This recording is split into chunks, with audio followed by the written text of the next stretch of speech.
S1 Summer 2006 Question 6 Probability. Reading the question, we have to get the key information and turn it into formula. 48% of rugby players were swimmers, so the probability that you're a swimmer, given that you're a rugby player, is 0.48. 25% of swimmers are rugby players, so the probability that you're a rugby player, given that you swim, is 0.25. And P is the probability that a student chosen at random is both a rugby and a swimmer. I'm going to use the conditional probability formula, and that's that the probability of A, given that B, is the probability of A and B all over the probability of B. Part 1, we're asked to find the probability of R, so I'm going to use that the probability that they swim, given that they're a rugby player, 0.48, that's the probability of R and S, P, divided by the probability of R. So if I rearrange that, the probability of R is P divided by 0.48. Part 2, if I repeat that with the second formula, the probability of R, given that S has happened, is 0.25. So that will be P divided by the probability of S. So the probability of S is P divided by 0.25. We're now told that the probability of R or S happening is 61%. I'm going to change that to decimal because everything else is in decimals. I'm now going to use the additional formula.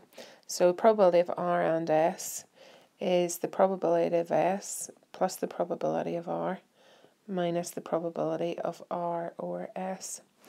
So that gives me that P is P divided by 0.25 plus P divided by 0.48 minus 0.61. I'm going to multiply everything by 0.25 and 0.48 to get rid of the fractions. 0.12p has to equal 0.48p plus 0.25p minus 0.0732. So if we gather together all the like terms, 0.61p will equal 0.0732.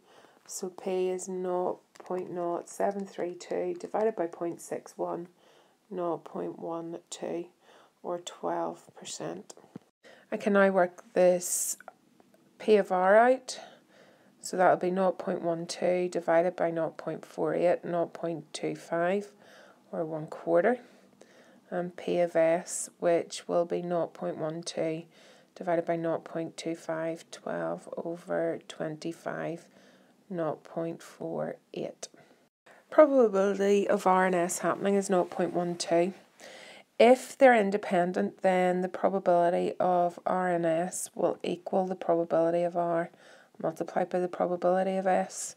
So we have 0.12 equals 0.25 times 0.48, which is 0.12. It's true. Therefore, R and S are independent.